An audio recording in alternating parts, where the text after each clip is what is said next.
अष्टकम का मतलब क्या हुआ? इसमें 8 स्टैंज़ास इस अष्टकम। ये बड़ी ललित है ना।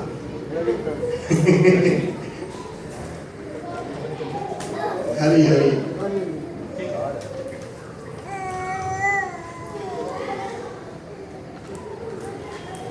बच्चों अगर खेलना है तो उनको बाहर भेज दीजिए, दरवाजा बंद कर दीजिए। कोई एक बड़ा आदमी बैठे वहां पर सुपरवाइज करने के लिए। ये अंदर बार कर रहे हैं तो बच्चे आवाज भी कर रहे हैं। ये प्रयास रखिएगा।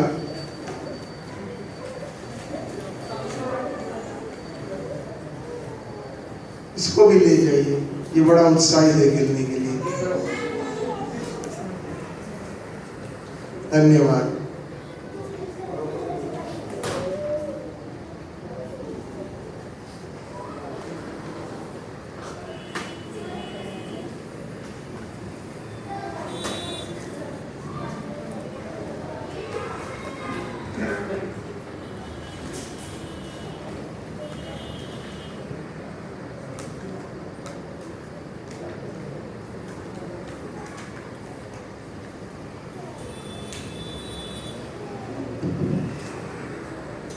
तो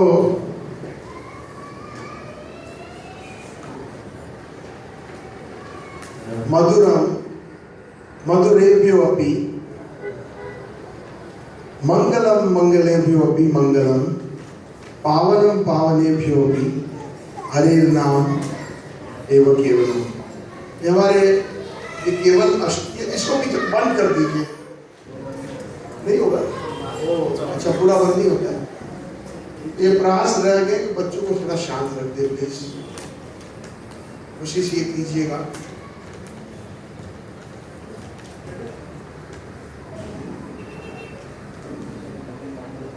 ये मेरी कमजोरी है, मैं डिस्टर्ब हो जाता हूँ, क्षमा कर देना।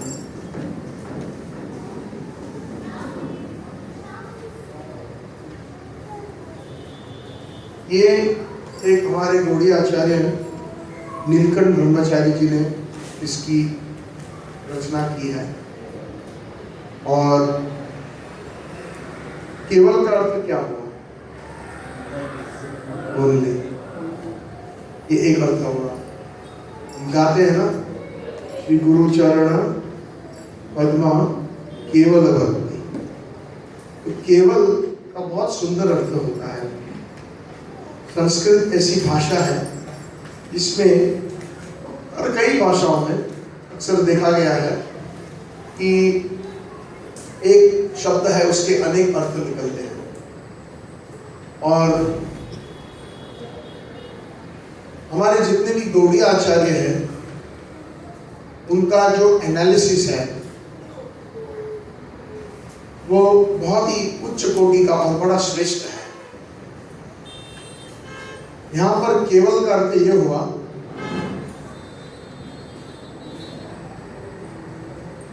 भगवान के कई स्वरूप हैं, कई नाम हैं। अद्वैतम, अच्युतम, अनादिम, अनंत रूप। और हम और आप सब जानते हैं, हम इस्कॉन के सदस्य हैं। अंतरराष्ट्रीय कृष्ण भावना अमृत इस संस्था के हम सदस्य हैं हम लोग। तो हम किस तरह के वैष्णव हैं? मैं कुछ प्रश्न भी पूछूंगा तो उसका मैं ये अपेक्षा रखता हूं कि आप सब पार्टिसिपेट करेंगे। हम कैसे वैष्णव हैं? गौड़ीय वैष्णव। बहुत अच्छा। वैष्णव की वैसे 4 मुख्य संप्रदाय। हमारी कौन सी संप्रदाय हुई? ब्रह्मबद्ध गौड़ीय संप्रदाय। तो गौड़ीय संप्रदाय की खासियत क्या है? कौन संक्षेप में बता सकेगा 1-2 लाइन में? जी, बहुत अच्छा। चैतन्य महाप्रभु के हम अनुयायी हैं, उसका मतलब क्या हुआ? जी,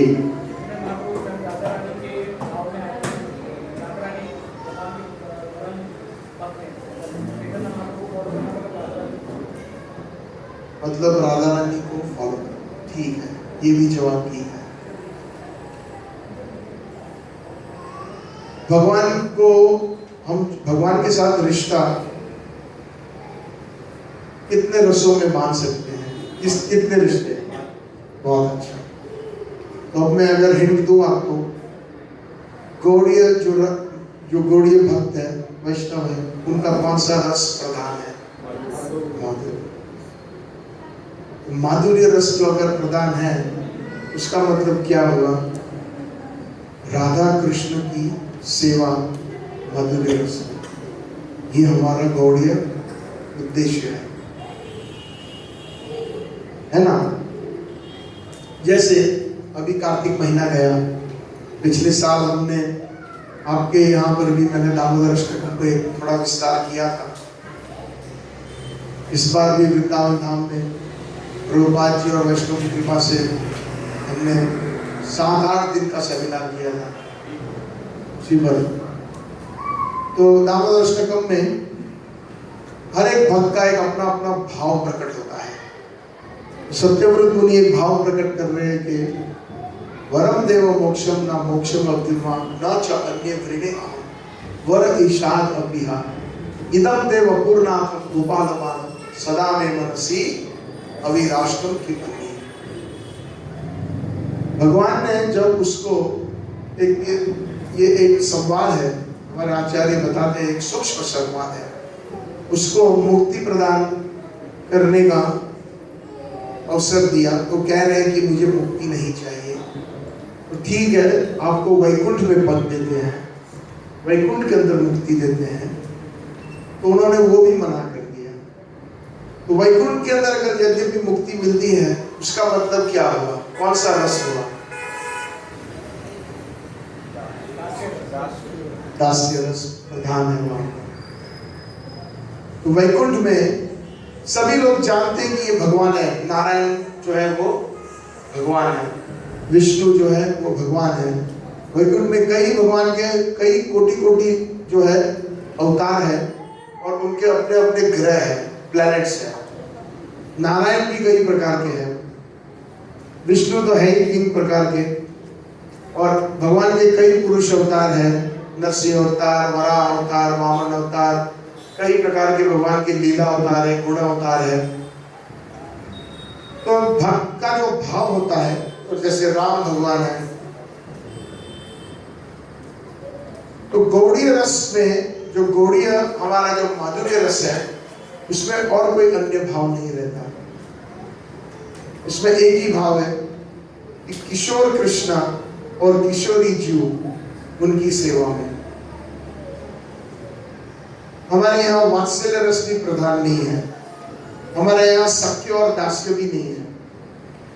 प्रधान रस है माधुर्य रस, जैसे एक प्रेमी और प्रेमिका का जो संबंध होता है। मैं सिद्धांत की बात कर रहा हूं, रस के लिए तो मैं खुद क्वालिफाइड नहीं हूं बोलने के लिए, लेकिन हमारा सिद्धांत क्लियर होना चाहिए। जैसे कोई एडमिशन लेता है कॉलेज में, जब आप स्कूल से जब पास हो जाते हो तो आप अपने मित्रों को पूछते हैं कि तुम क्या लेने वाले हो, साइंस, आर्ट्स, कॉमर्स, है ना, ये सारे सब्जेक्ट्स हैं। फिर साइंस में भी कोई पूछता है कि आप क्या करोगे, कंप्यूटर साइंस करोगे, इंजीनियरिंग करोगे, या फिर आप मेडिकल डॉक्टर बनोगे या फार्मासिस्ट बनोगे। तो जिस तरह से आपकी रुचि है स्टूडेंट को, उस तरह से उस पर्टिकुलर स्कूल या कॉलेज में वो एडमिशन लेता है, और उन्हीं अध्यापक प्रोफेसर्स के नीचे वो पढ़ाई करता है कि नहीं है? ये प्रैक्टिकल एग्जाम्पल है। तो हम जो स्टूडेंट्स हैं इस गौड़ीय वैष्णव आचार्यों की बनाई हुई संस्था, और हमारा जो ध्येय है, लक्ष्य है, जब हम ग्रेजुएट या पोस्ट ग्रेजुएट या डॉक्टरेट बनेंगे इस सब्जेक्ट में, तो हम ये आशा रखते हैं कि हम प्रभुपाद जी को और हमारे आचार्य गुरु वर्ग है, इनकी हम सहायता करेंगे इस गौड़ीय रस के अंदर। तो उसको हम बोलते हैं केवल राधा कृष्ण की माधुर्य रस में सेवा। ये भजन जो है लिखा है किसने? जो हमारा जो गुरु पूजा गाते हैं, श्री गुरु चरण पद्म केवल भक्ति सद्म, किसने उसकी रचना की? नरोत्तम दास ठाकुर। तो नरोत्तम दास ठाकुर हमारे बहुत ही वरिष्ठ गौड़ी आचार्य है। वो स्वयं राधा कृष्ण की नित्य लीला में ये एक मंजरी है, गोपी है। तो ये उनका भाव है। तो केवल का अर्थ है वह।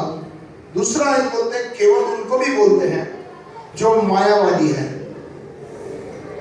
मायावादी ये अर्थ निकालते हैं कि सब कैवल्य, मतलब हम सब एक है, भगवान हम ही है, सर्वमिदं खलो ब्रह्मण, सब कुछ ब्रह्मण है। उसका भी संस्कृत बड़ा ट्रिकी है। जैसे उसका मतलब निकालना चाहे व्याकरण के हिसाब से निकल जाएगा, गलत नहीं होगा।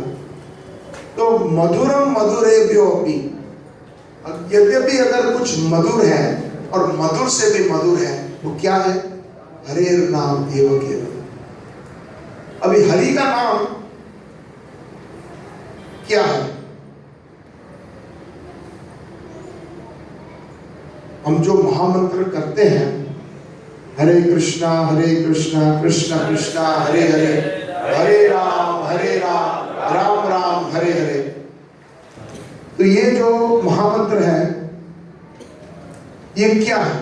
कौन बता सकता है संक्षेप में, एक लाइन में या एक शब्द में, आपके अलावा? अगर हाँ जी, राधा हे कृष्णा, आप मुझे अपनी सेवा में लगा। ठीक है, ये उसका एक सार है। लेकिन कृष्ण का नाम और कृष्ण में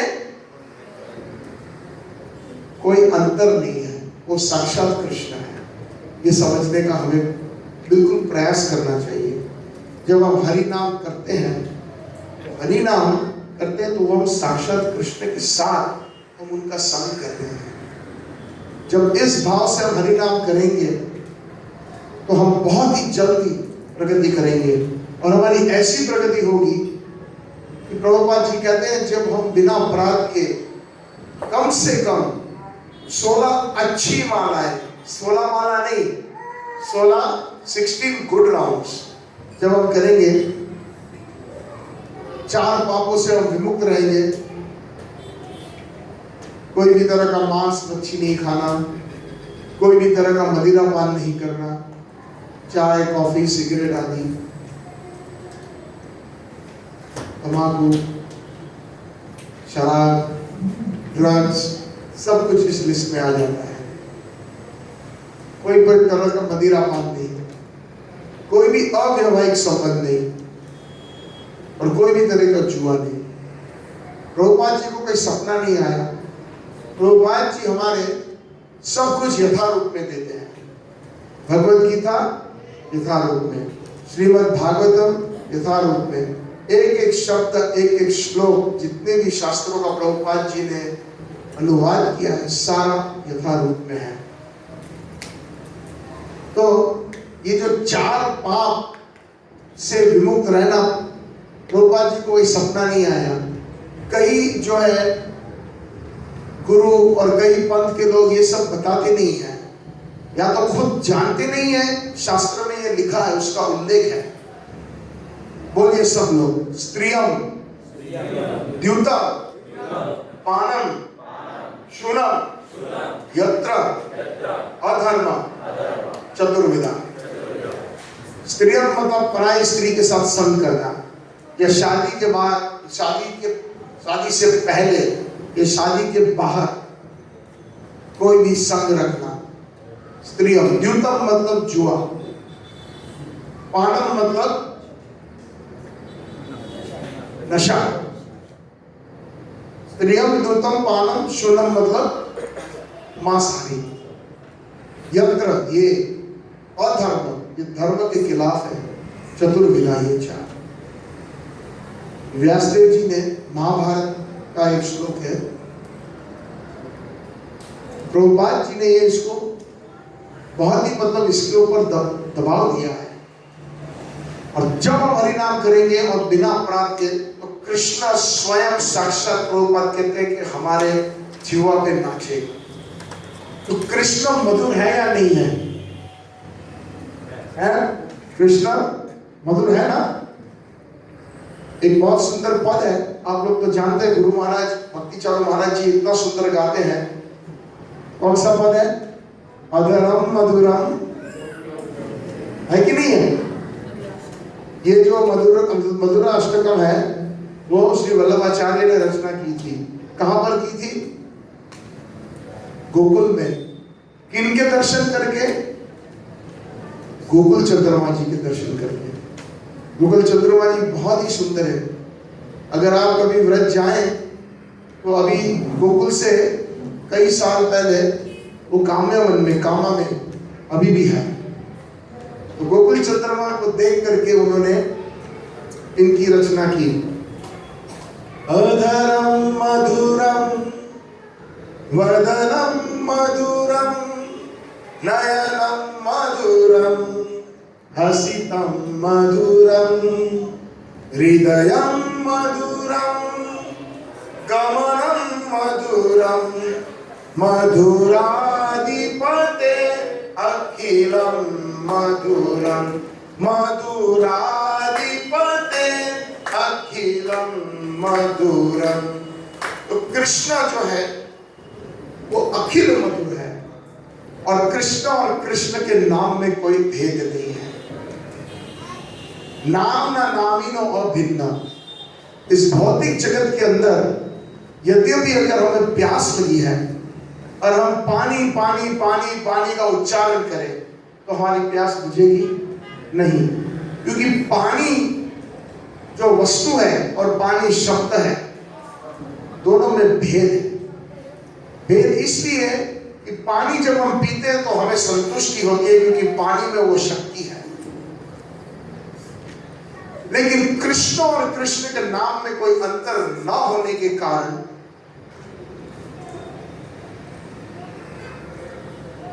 कृष्ण के नाम में सारी जितनी कृष्ण की शक्तियां हैं उसमें मौजूद है। नामना मकारी निजदा सर्वशक्ति बहुधा निजदा, नामना मकारी निज बहुधा सर्वशक्ति तत्र अर्पित नियमित स्मरणे न कालः। चैतन्य महाप्रभु इस चैतन्य शिष्टाष्टकम में दूसरे नंबर का श्लोक है कि हे प्रभु, आप इतने दयालु कि सारी अपनी जितनी शक्तियां हैं आपने अपने नाम के अंदर रोपण कर दी है। तो अगर यद्यपि अगर कृष्ण मधुर है, मधुराधिपते अखिलम मधुरम, तो कृष्ण का नाम भी मधुर है। ये जो श्लोक के अंदर जो पहली लाइन है, कृष्ण के कई अवतार हैं। हरि अनंत, हरि कथा और अद्वैतम अच्युतम अनादिम अनंत रूपम।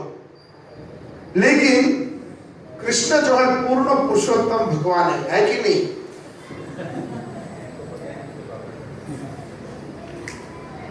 कृष्ण जो है पूर्ण पुरुषोत्तम है और सब कुछ कृष्ण से उत्पन्न होता है। श्रीमद् भागवतम के पहले ही श्लोक में पहले ही शब्द जन्मादि यस्य। हे कृष्ण, व्यासदेव जी कहते हैं आप ही से सब कुछ उत्पन्न होता है। उसका मतलब भौतिक और चिन्मयी। उसका मतलब चिन्मयी धाम में भी जितने भी सारे भगवान के अवतार हैं, जितने भी भगवान के अंश हैं, वो श्री कृष्ण नंद नंदन यशोदा नंदन किशोर कृष्ण, जिनकी आयु 15 साल 9 महीने है, नित्य किशोर कृष्ण, उन्हीं से सब कुछ उत्पन्न होता है। कभी मौका मिलने पर, अभी हमने एक सेमिनार किया था बड़ौदा में, पावर पॉइंट प्रेजेंटेशन के साथ सृष्टि के ऊपर लेक्चर किया था। 2 दिन का सेमिनार किया था। उसमें सारी सृष्टि चैतन्य महाप्रभु और सनातन गोस्वामी पाद की चर्चा से, चैतन्य चरितामृत से, श्रीमद् भागवतम से, ब्रह्म संहिता से, उसके ऊपर हमने ये सेमिनार किया था। सृष्टि के ऊपर कभी अगले समय टाइम आएंगे तो फिर समय निकाल के हम, अगर आप लोग चाहते तो कर सकते हैं प्रोजेक्टर कंप्यूटर से हम सृष्टि में भगवान कृष्ण जो है, जो 15 साल 9 महीने के कृष्ण जो गोलोक में निवास करते हैं, वो गोविंदम आदि पुरुष है। और उन्हीं में से सारे अवतार, उन्हीं में से उनके स्व अंश बलराम जी प्रकट होते हैं, राधा रानी प्रकट होती है। और बलराम जी से सारे जितने अवतार हैं बलराम जी से प्रकट होते हैं। जितने भी नारायण हैं, जितने भी विष्णु हैं, जितने भी नाना प्रकार के अवतार हैं, सारे बलदेव जी से। तो कहने का मतलब यह है कि जितने भगवान के अवतार हैं, भगवान के गुण में और उनके गुण में कोई अंतर नहीं है। जितने भगवान के अवतार हैं उनमें 60 कलाएं हैं। कितनी? लेकिन पूर्ण पुरुषोत्तम भगवान नंदन नंदन यशोदा नंदन कृष्ण, उनकी 64 कलाएं हैं। कितनी है? 4 कलाएं विशेष है। वो कौन सी 4 कलाएं हैं, किसी को पता है? हाँ जी प्रभु, वेरी नाइस। वेणु माधुर्य, वेणु माधुर्य, रूप माधुर्य, लीला माधुर्य, और उनके जो भक्त के साथ, खास करके व्रज में जो भक्त है माधुर्य रस में, वो माधुर्य है। ऐसा कोई अवतार नहीं है भगवान का जिनकी जितनी लीला कृष्ण की सुंदर है उतनी सुंदर या मधुर है, स्वीट। भगवान के जो कृष्ण का जो रूप है, श्यामम त्रिभंग ललितम नियत प्रकाशम गोविंदम आदि पुरुषम तमाहम भजामि, गंधर्व कोटि कमनीय विशेष शोभम गोविंदम आदि पुरुषम तमाहम भजामि, नवनीरद निंदित कांति धरम रससागर नागर भूपवरम शुभवं की वचारु शिखंड सिकिम भज कृष्ण निधिम व्रजराज सुतम। कृष्ण इतने सुंदर है, कामदेव की सुंदरता को भी हरा देते और स्वयं कामदेव भी उनसे प्रभावित होते हैं, उनसे आकर्षित होते हैं। इसलिए कृष्ण का एक नाम है मदन मोहन। मदन मतलब कामदेव, और कामदेव को भी मोहित करने वाले कृष्ण जो है वो मदन मोहन है। इसीलिए पूर्ण पुरुषोत्तम भगवान श्री कृष्ण वो सबसे मधुर है, और उनका कृष्ण और कृष्ण के नाम में अंतर नहीं है, इसलिए वो भी, कृष्ण का नाम भी मधुर है। मधुरम मधुरेभ्यो भी, मधुरता में भी अगर कुछ मधुर है तो हरि का नाम एव केवलम। और आगे कहते हैं मंगलेभ्यो अपि मंगलम, अगर मंगल से भी मंगल कुछ है तो हरे नाम एव केवलम, है कि नहीं? हरि का नाम मंगल है। जब हरि का नाम लेते हैं तो हमेशा मंगल ही होगा। मंगल भवन मंगलहारी, है कि नहीं है? तो कोई भी हरि का नाम लो वो मंगल भवन है, भवन है, छोटा मोटा वो नहीं है, वो बहुत बड़ा भवन है, मंगलता का भवन है। तो मंगल से भी अगर मंगल कुछ है वो हरे नाम एवं केवल। तव कथामृतम तप्त जीवनम कवि विरीदितम श्रीमदाततम श्रवण मंगलम, श्रीमदाततम कवि विरीदितम। तो मंगल, गोपी गीत में भी इसका उल्लेख है। भगवान जो है उनकी कीर्ति है, उनका जो नाम है वो सबसे मंगल है, इससे ऊपर कोई मंगल नहीं है। कर्म कांड के अंदर भी अगर कोई मंत्र बोलता है, जैसे शादी ब्याह भी होता है, तो सबसे पहले वो पंडित क्या बोलता है? मंगलम भगवान विष्णु मंगलम पुंडरीकाक्षम मंगल तन्नो हरि। मंगल। लेकिन ये जो महामंत्र है वो सबसे मंगल का मंगल है, कि वो साक्षात राधा कृष्ण ही है। जब हम हरे बोलते हैं तो हम किसको संबोधित करते हैं? राधा रानी को संबोधित करते हैं। सिर्फ राधा रानी नहीं, उसमें भी बहुत अच्छे अच्छे गुह्य तत्व है, रस है। महाप्रभु ने कहा है नाम नाम अकारी बहुधा बहुधा, बहुत सारी नीच मेरी अपनी शक्तियां हैं। तो हरा शब्द में महाप्रभु की अपनी शक्तियों में राधा रानी तो हेड है उसकी, लेकिन उसके अंदर सारी गोपियां भी आ गई।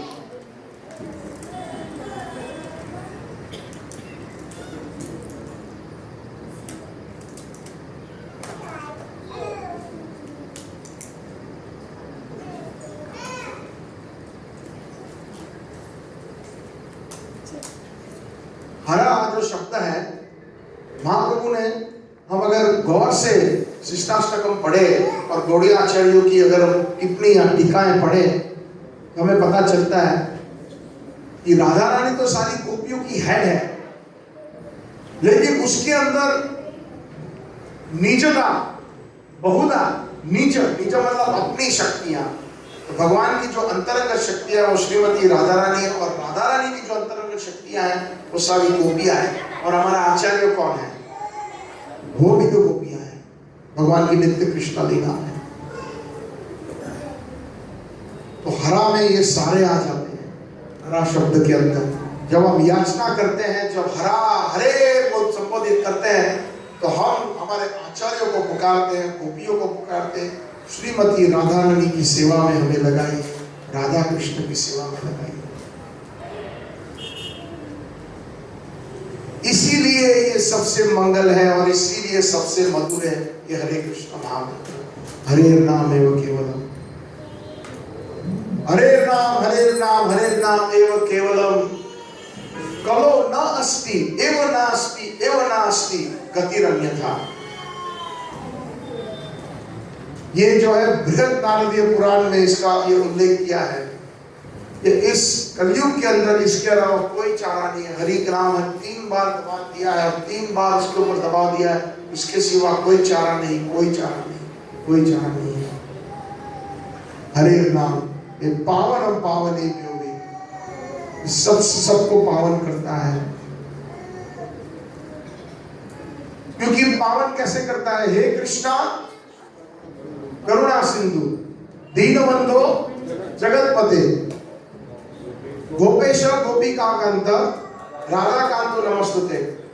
तो जितने पतित है वो कृष्ण उसको पावन कर सकते हैं। तो कृष्ण का नाम और कृष्ण में कोई अंतर नहीं है। इसीलिए पावनम पावनेभ्यो भी हरे नाम केवलम। आ ब्रह्म स्तंभ पर्यंतम सर्वम मायामयम जगत। ब्रह्मा जी से लेकर के चींटी तक, ब्रह्मा जी से लेकर के चींटी तक सब माया के अधीन है, 3 गुण के अधीन है। जितने भी लोग इस भौतिक जगत में हैं, यद्यपि अगर शुद्ध भक्त नहीं है तो कहीं ना कहीं माया का प्रभाव उनके ऊपर है। तमोगुण, रजोगुण और सत्वगुण का प्रभाव। देवी देवताओं में प्रधान सत्वगुण होता है, लेकिन वो भी माया के अधीन है। जन्मादि यस्य यतोन्वयादितरतश्च अर्थेषु विज्ञस्वरा तेने ब्रह्म हृदय आदि कवये मुह्यन्ति यत्सूरया। भागवत में ये कहा है कि अच्छे अच्छे देवी देवताओं को भी मोहित कर देती है भगवान की माया। भक्तिविनोद ठाकुर जी ने एक बहुत सुंदर भजन लिखा है, गोपीनाथ मम निवेदन सुनो। आपने सुना होगा ये भजन, कितने लोगों ने सुना है? हरि बोल। तो उसमें वो कहते हैं गोपीनाथ सकल तुम्हारी माया, इस सब इस जगत के अंदर आपकी माया है। नाही मम बल, मुझमें कोई बल नहीं है। ज्ञान सुनिर्मल, मुझमें कोई दिव्य ज्ञान नहीं है। और स्वाधीन नहीं है काया, मेरी काया जो है, मेरा शरीर है, वो स्वाधीन नहीं है, स्वतंत्र नहीं है, माया के अधीन है।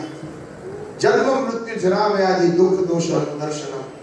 भगवान गीता में कहते हैं कि हमें जन्म लेना ही पड़ता है। जो जन्म लेता है उसकी मृत्यु निश्चित है। कोई बूढ़ा नहीं होना चाहता, लेकिन व्याधियां आती है और मृत्यु तो आती है, तो हम स्वतंत्र कहाँ है? स्वाधीन नहीं है। गोपीनाथ मम निवेदन सुनो।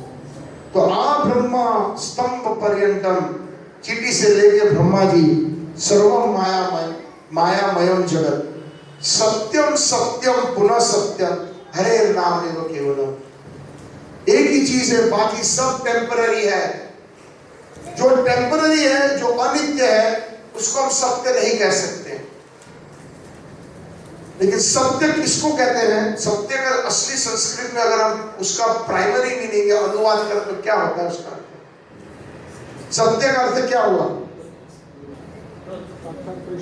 ट्रुथ सेकेंडरी मीनिंग हुआ। उसका प्राइमरी मीनिंग होगा नित्य, इटर्नल, सत चित आनंद विग्रह। भगवान का विग्रह सत है, नित्य है, चित है,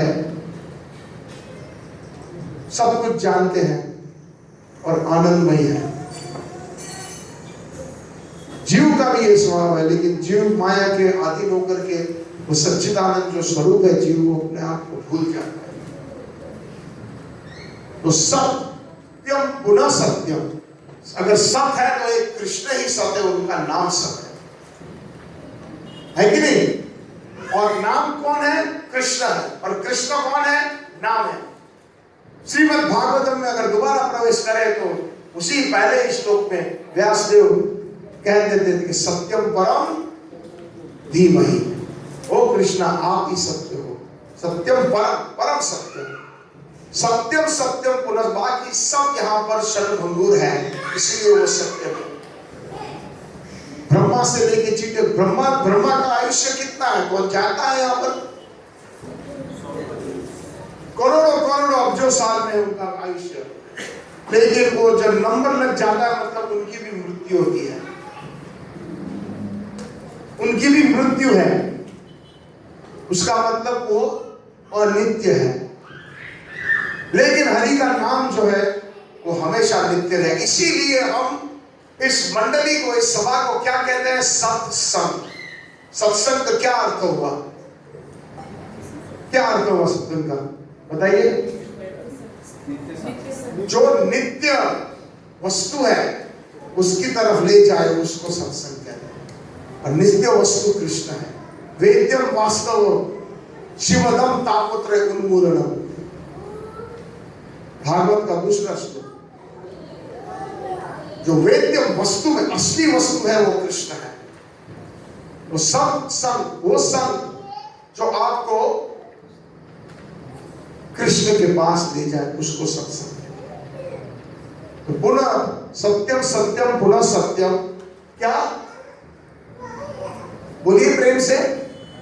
हरे नाम एवं केवलम, हरे नाम एवं केवलम। स गुरु स पिता च अपि, स माता बंधवो अपि सह, शिक्षयेत् चेत् सदा स्मर्तुं, हरे नाम एवं केवलम। श्रीमद् भागवतम के 5वें स्कंद में 5वें अध्याय में, मेरे ख्याल में 18वां श्लोक है। ऋषभदेव अपने पुत्र को जो है शिक्षा देते हैं। ऋषभदेव स्वयं कृष्ण के एक अवतार है। उनके 100 पुत्र थे, तो ऋषभदेव के 100 पुत्रों को वो ज्ञान देते हैं। ऋषभदेव भक्ति का ज्ञान। तो उसमें वो कहते हैं कि गुरु न स्यात्, स्वजनो न स्यात्, पिता न स्यात्, जननी न स्यात्, दैवम न तत् स्यात्, न पतिश्च न स्यात्, न मोचयेत् सः संपुतेन मृत्यु। अर्थात वो गुरु गुरु नहीं है, वो पिता पिता नहीं है, वो माता माता नहीं है, वो देव या देवी देवता, वो देवी देवता नहीं है, वो पति पति नहीं है। जो उसकी रक्षा में है उसको भगवत के बारे में भगवत ज्ञान ना दे पाए, उसको मृत्यु से ना बचा पाए। बड़े कठोर और सत्य वचन है। तो यही बात यहाँ पर ये कह रहे हैं कि स गुरु स पिता च अपि स माता बंधवो अपि स शिक्षयेत् चेत् सदा स्मर्तुं हरे नाम एव केवलम। वही आपका माता है, वही आपके पिता है, वही आपका सच्चा बंधु है जो आपको हरे नाम के बारे में बताता है और हरि के बारे में बताता है। और वो कहता है कि बार बार हरि के नाम का स्मरण करो, वही आपका सच्चा बंधु है, वही आपका सच्चा मित्र है, क्योंकि वो आपको नित्य और सत्य की तरफ ले जा रहा है। वो सत्य परम धीमहि जो पूर्ण पुरुषोत्तम कृष्ण। निश्वासे नहीं विश्वासो कलारूढ़ो भविष्यति कीर्तन्यामतो बाल्यात् हरे नाम एव केवलम। कब हमारा सांस निकल जाएगा उसके ऊपर विश्वास नहीं है। श्वास पर हमें विश्वास नहीं है। किसी क्षण में हमारा सांस निकल सकता है। निश्वासे नहीं विश्वास, इस श्वास के ऊपर विश्वास नहीं है। कोई कह सकता है कि हम 80 क्रॉस करेंगे तो ही मृत्यु आएगी। 2 साल के बालक को भी मरते हुए देखा है, 15 साल के युवक को भी, 40 साल के मनुष्य को भी। इसीलिए इंग्लिश में कहावत है as sure as death। बाकी सब जिंदगी में आप बड़े बड़े हम प्लान बनाते हैं, हम ये करेंगे वो करेंगे, स्कूल में अच्छी कॉलेज में डालेंगे हम बच्चों को, इंजीनियर बनेगा, डॉक्टर बनेगा, या आपको कई जगह अच्छी इन्वेस्टमेंट करेंगे तो हमारा पैसे दुगने हो जाएंगे। गारंटी के साथ कह सकते कि होगा, हो भी सकता है, नहीं भी हो सकता है। अब चाहे कितना भी परिश्रम कर लो, लेकिन बच्चे के लिए बढ़िया से बढ़िया स्कूल में एडमिशन दे लो, गारंटी नहीं कि वो डॉक्टर या इंजीनियर बनेगा। या कहीं आप बिजनेस में पैसा लगाओ, गारंटी नहीं है कि आप करोड़पति या बच्चोपति बनेंगे। लेकिन ये गारंटी है कि हमारी मृत्यु जरूर आएगी। ये बात तो है ना, है कि नहीं है? युधिष्ठिर महाराज को यक्ष ने यह प्रश्न पूछा था। आप लोगों को ये कथा समय कम है, संक्षेप में आप जानते हैं। तो प्रश्न ये था कि दुनिया में सबसे आश्चर्यजनक वस्तु क्या है? युधिष्ठिर महाराज ने सही जवाब दिया, अहनि अहनि गच्छन्ति हिमालयं भूतानि शेषा स्थावरं गच्छति यथा आश्चर्यं किम परम। धीरे धीरे हम देख रहे हैं हमारी आंखों के सामने कोई ना कोई रोज मर रहा है। गच्छन्ति भूतानि हिमालयं, उनकी मृत्यु आती है। आज हम समाचार सुनते हैं कि फलाना फलाना व्यक्ति चल बसा, कल हम सुनेंगे, परसों सुनेंगे। लेकिन शेषा, बाकी हम जितने सब है स्थावर विच्छेद, हम सोचते हैं कि हमें तो कुछ नहीं होने वाला है, हमें कुछ नहीं होने वाला है, क्योंकि हम जानते हैं कि हमारी मृत्यु होगी, लेकिन हमारा व्यवहार इस तरह है जैसे कि हमें होगा। उसको स्मशान में हम जला के आते हैं उस लाश को, स्मशान वैराग्य वही आधे घंटे का होता है, बाद में हमारा जीवन ऐसे ही दोबारा चलता है। जला के आए उसको, देखा कि एक दिन हमारा भी यही हाल होने वाला है, लेकिन हमारा जीवन ऐसा जीते हैं कि हम ना भक्ति में जुड़ते हैं, ना हमें रस है, ना हमें उसमें इंटरेस्ट है। इतने बड़े बड़े शहरों में विश्व की कितने लोग, कितने कम भाग्यशाली व्यक्तियां हैं जो आती हैं और वो सत्संग करती है और अपने जीवन में कृष्ण भावना अमृत को प्रधान समझती है। बाकी सब तो जानवर की तरह जी रहे। आहार निद्रा भय मैथुनोचत एतत् नराणां पशु पशु भी समान धर्मेण अधिक विशेष धर्म भेद पशु भी समान। खाना पीना सोना संभोग करना स्त्री के साथ, तो ये पशु भी करते हैं। तो पशु और मनुष्य में फर्क क्या है, ये वास्तव पूछते हैं। धर्मेण अधिक विशेष, हमारे पास एक 5वीं वस्तु है जो जानवरों के पास नहीं है, धर्म, कृष्ण भावना। अगर धर्म नहीं है, कृष्ण नहीं हमारे जीवन में, तो हम पशु भी समान। धर्मेण अधिक विशेष धर्म भी न पशु भी समान।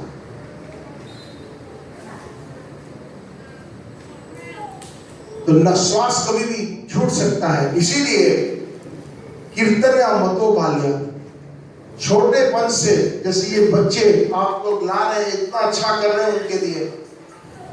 कौमारम आचरण प्राज्ञ धर्मान भागवती दुर्लभम मनुष्य देह तदपि अर्थदम अध्रुवम।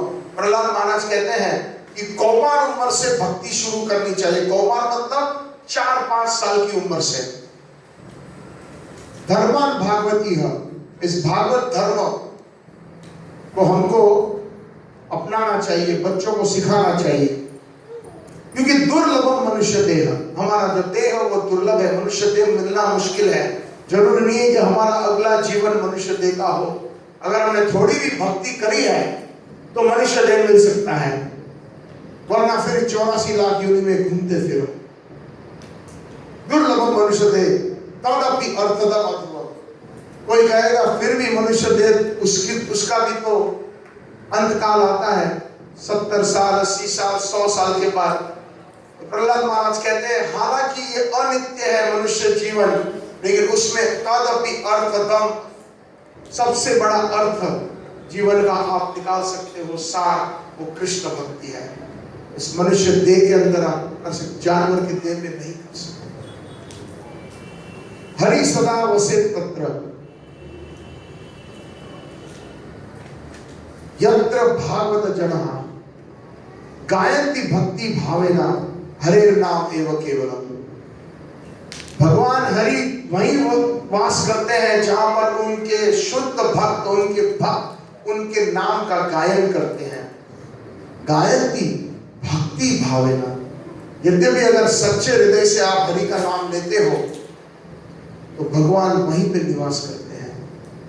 भक्ति विनोद ठाकुर जी ने कहा है एक भजन में, ये सुना है भजन शुद्ध भगत चरण रेणु, कितने लोगों ने सुना है?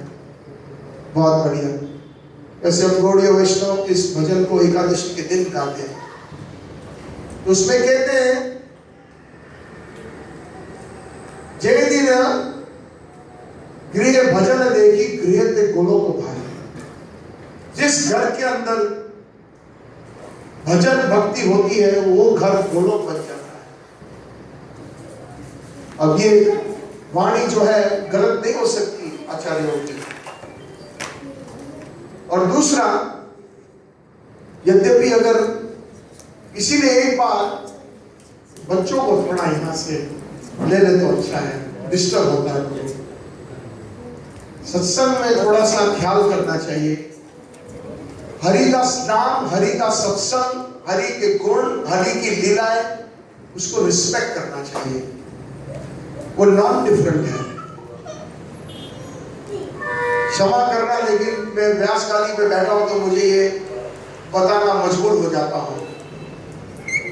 मैं कब से देख रहा हूं कि बच्चों को कंट्रोल नहीं करते, वो ठीक नहीं है।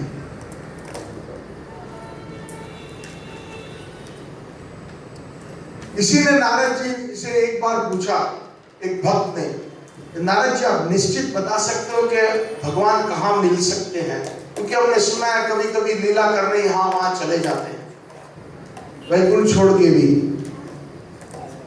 तो एक निश्चित स्थान बताइए जहां पर भगवान मिलेंगे। आप तो भगवान से बार बार मुलाकात करते हो, तो जब आप जाएंगे तो इस पर जरा पूछ लेना।